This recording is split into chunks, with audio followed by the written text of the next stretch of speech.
Alright, so here's what we're going to do right now. We're going to head into the discussion portion, and we're going to have our first one, which is, have the Pacers proven that they can beat the Heat in a 7-game series? And with that being said, we see that the team does have a young star, which is Paul George, and he is improving the team tremendously offensively. But the roster has anticipated trouble for the Heat. And at least until you consider the poor, I guess you can say, defensive structure that they've shown in the recent game performances. So, with that even said, Kyle, what's your take on this? Have the Pacers proven themselves? To me? To you. 7-game series. No, I don't see it. No? They've won 2 games at home. But what's going to prove to me that they can win in a 7-game series is the last game between them and the Heat in the season. And that's going to be in Miami. Right. If they're able to take that game in Miami, then they prove to me that they can beat the Heat in a 7-game series. But right now, they won on their home court, which they're going to do. But they're also in jeopardy of losing the #1 spot. Yes, the Heat are 3 games behind, but there's, 3 more weeks left in the season. Right.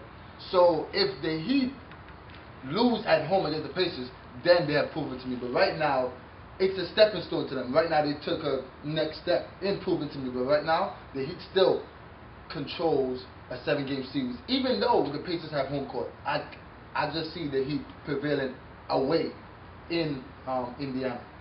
So they don't prove to me nothing yet. All right. But competition. But competition. Okay, that's interesting. Rudolph, what you got for me? The Heat, I give him one good point in that he did say that the Heat do control. If they were to play a game in 7-game series, the Heat do have the advantage. As in, they've been there before, they know what they're doing, and they've beaten Indiana in the 7-game series already. So now, my thing is, the Pacers have proven all season long that they are the beast of the East. They've won multiple games in a row. They've beaten the Heat. They've beaten the Heat at home. They've beaten the Heat away. Right. They've done everything they can to prove to the Heat that there are a team that can take it from them. They pushed them last year, and this team is way better than last year's. They still have a great coach. They have built more experience. And they have a lot more pieces to compete. They've made trades in the middle of the season to hopefully improve their team. Sometimes it doesn't show, but maybe this win is going to give them the momentum to turn it around. I think the Pacers prove that they can beat the Heat in 7-game series. Okay. So you want to see the Heat lose? Your very own Heat. I'm not saying that my very own Heat is your very own. I thought the Heat was your team. Yeah, they're my team too, but when reality kicks in, I let them. I let it be known, just like if it's OKC versus the Heat. OKC is taking it just because how hungry Durant is. But that's so you're saying you lost faith in the game? It's not faith, it's reality. Other teams are catching up to them. But and the Pacers have always, even when they wasn't as good as they were now, they have been that kryptonite to the Heat, as in the size, the strength, all those things. The Heat don't match up well. Those are the one thing that the Heat cannot deal with. They have no players that can guard Hibbert. When Hibbert comes off, there's Scola, still a big man. Mahimi, he's tough. He's not that big. He's tough. But it's not a big fact that the like only how it was last year. They brought in Greg Oden. They still have Chris Anderson. The Oden's not ready to compete. Okay, but you don't know that yet. There's 3 weeks left, and he's showing improvement. But you saw what Haslam did. But you saw what Haslam did against Hibbert tonight. Last night, to be exact. You know, I saw Haslam. So he started off hot. Hibbert started off hot. 13 points in the first quarter. But what happened? 8 points for the rest of the game. So the big man is not really the issue because they're gonna get their buckets. But the Heat play better small. They do, you see it. They have to play small, but that size is a big difference. Let me tell you. When they start getting onto the offensive rebounds and Hibbert starts blocking shots, Hibbert's not gonna go 0 blocks in probably another game this season. Sure, he didn't get 0 blocks this year, but you know he's a big-time block. Yes, he is. But if they match the rebounds, which they did last night, and they they decrease the turnovers, come on, that's not going to be a big issue. Even with the turnovers, I mean, the Pacers didn't get many fast break points off those turnovers, so the Heat still was there, but they had a chance to set their defense. So the turnovers really wasn't that much of an impact. I don't see it. Oh, they haven't proved to me nothing. They haven't proved to me nothing. Yeah. It's not proving yet. Give it the last game. All right, so now we're reaching into our next question, and with that being said, as LeBron James shoots towards helping the Heat claim another championship, of course, which would be their three-peat, we see that LeBron is the favorite to take the last shot. But now the big question is, should LeBron James had taken the last shot in the game with the Pacers? We see that game he was 11 for 19 from the field, and he had 38 points in 43 minutes. So with that being said, Ludolf, what do you think about that?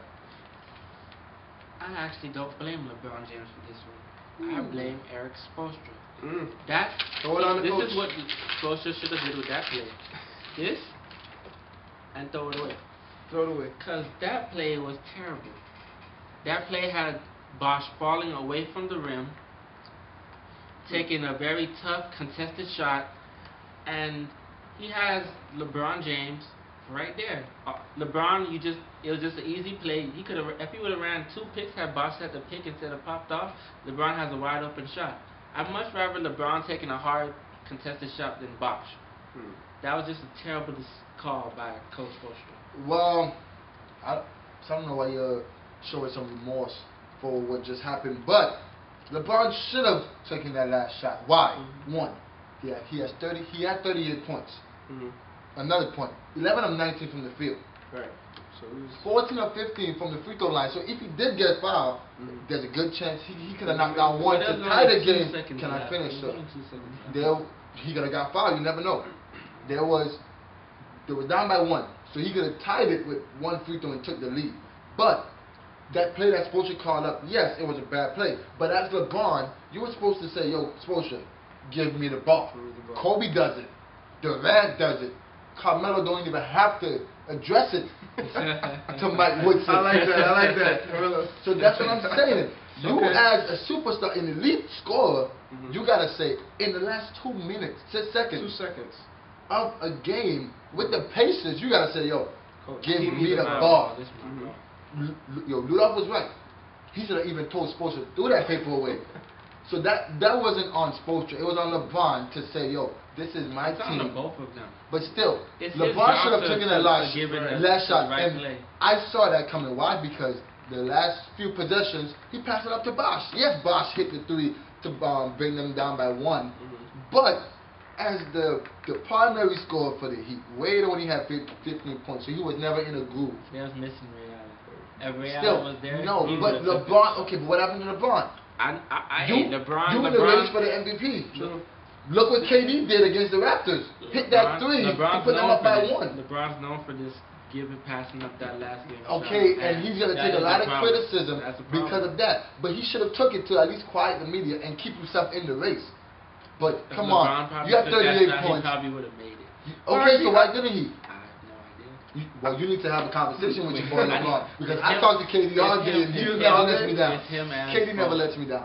I think Ludolf had a great point. I mean, we can't really fully blame LeBron for going towards what the coach says to do. I mean, of course there's been instances, but I mean, I think if Coach would have looked deeper into how Chris Bosh was shooting that night. I mean, 3 from 11 from the field. I mean, why would you give the ball? I mean, yes, Chris Bosh has proven himself to be hot sometimes. He wasn't set and nothing. But you know, coaches set up plays for 95% of the game.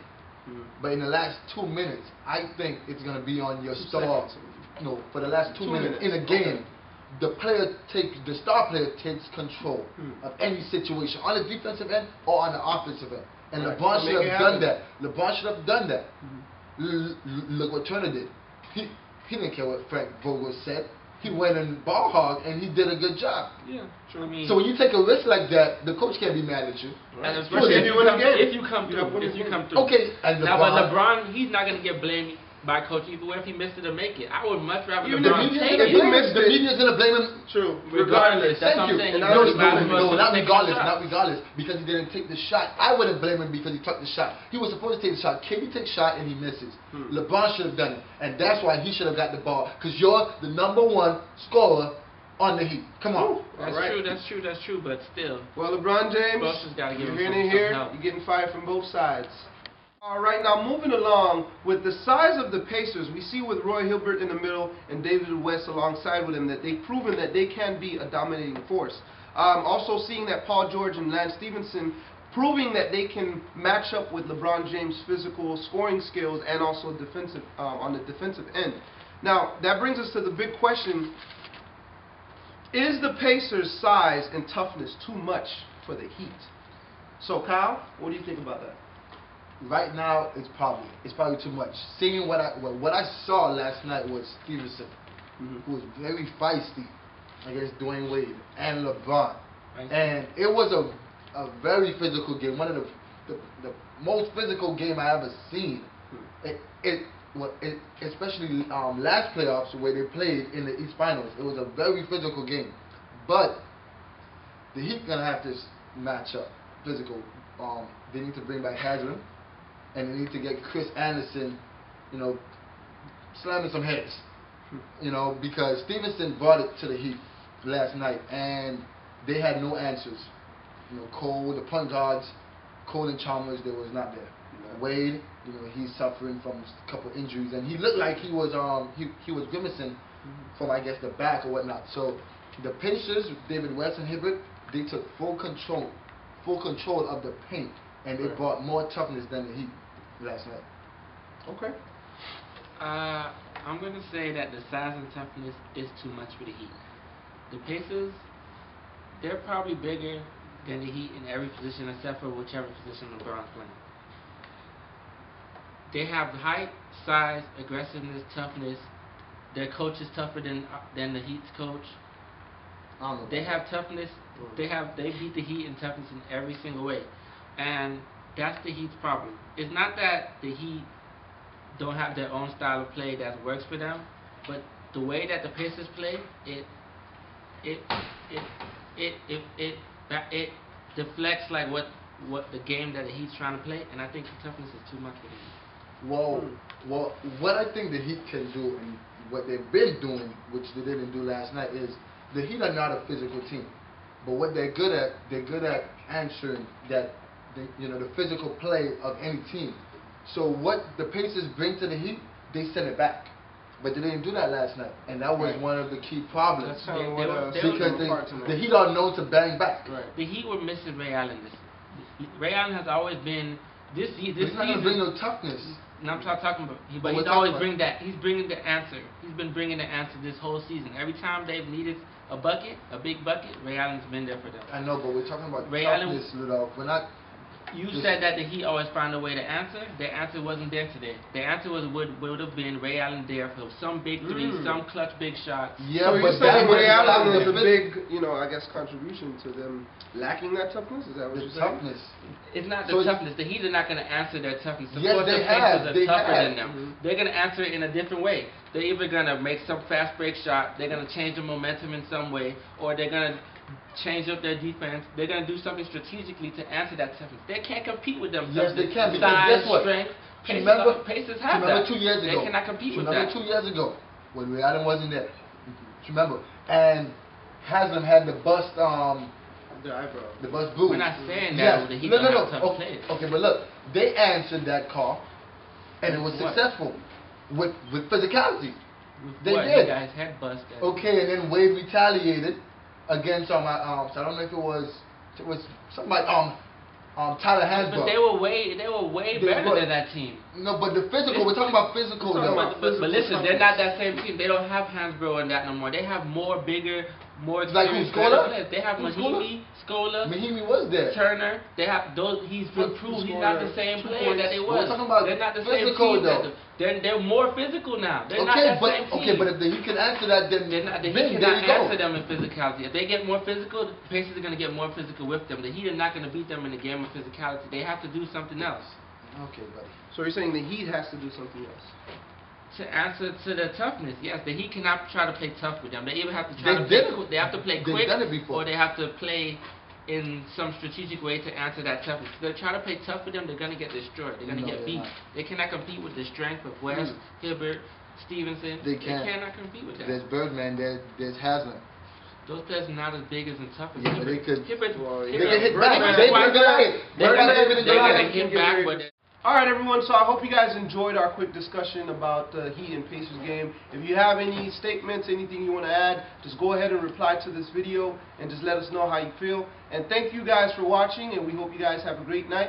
And keep looking out for our next episode of Talk is Cheap. So have a great night, and take it easy.